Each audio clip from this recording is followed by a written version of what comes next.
শত শত আলুর বীজের বস্তা পড়ে আছে মাঠে। সার সংকটের কারণে জমিতে বীজ বপন করতে পারছেন না কৃষক। একই অবস্থা অন্য ফসলেরও। রাজশাহীতে শীতকালীন সবজি চাষে সময়মতো সার না পাওয়ায় কাঙ্ক্ষিত ফলন নিয়ে চিন্তিত চাষিরা। গোডাউনে পর্যাপ্ত মজুদ থাকার পরও সরকারের বেঁধে দেয়া দামে সার দিতে গড়িমসি করছেন ডিলাররা। কৃষকের অভিযোগ, সিন্ডিকেট করে ডিলাররা সাব ডিলারের কাছে বেশি দামে সার বিক্রি করে দিচ্ছেন। এ সুযোগে সাব ডিলাররা সব প্রকার সারের 50 কেজির প্রতি বস্তায় 300 থেকে 800 টাকা পর্যন্ত বেশি দাম নিচ্ছে। সরকারের যে দাম তার চেয়ে 200-300 টাকা 400 টাকা পর্যন্ত বেশি দিয়ে বিক্রি করছে ডিএপি, টিএসপি, আর পটাশটা একটু কম বিক্রি করছে। যেগুলো ডবল দামে কিনতে হচ্ছে, সরকারে যেটা দিচ্ছে ওটা কেউ পাইছে না। আমরা বাইরে থেকে কিনেছি, দিলে তো দেয়নি, পাইনি তো আমরা। আলু তো লাগাইতে হবে, টাইম চলে যাচ্ছে না, নমলাতে চলে যাচ্ছে। ডিএপিতে নিচ্ছে 1200 টাকা, ফসফেট 1900 টাকা, আর ডিএপি আপনার 1800 টাকা বস্তা। আর ডিলারের ঘরে সার পাওয়া যাচ্ছে না। একই কথা, সার নাই। যারে আত্মীয় স্বজন ভালো ভালো দামি তাদের কাছে হয়তো মোবাইলে রাতে চলে গেছে সার। কৃষক বাঁচানোর না বাঁচলে দেশের কি বাঁচবে?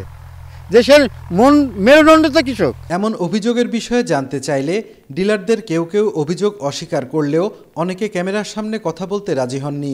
আমরা প্রত্যেককে দিচ্ছি, এখানে সে যাদের যতগুলো কৃষক আপনি আনবেন যে হিসাবে দিচ্ছি কেউ অস্বীকার করতে পারবে না। আমাদের সংকট কিছুই না, ওই হিসাবে আমাদের কোনো সংকট নেই। সারের কোনো সংকট নেই জানিয়ে কৃষকদের কাছ থেকে সারের দাম বেশি নেয়ার সুনির্দিষ্ট অভিযোগ পেলে ডিলারের বিরুদ্ধে ব্যবস্থা নেওয়া হবে বলে জানান কৃষি কর্মকর্তা। বিষয়ে আমাদের জেলা পর্যায়ে এখন আমরা কোনো অভিযোগ পাইনি।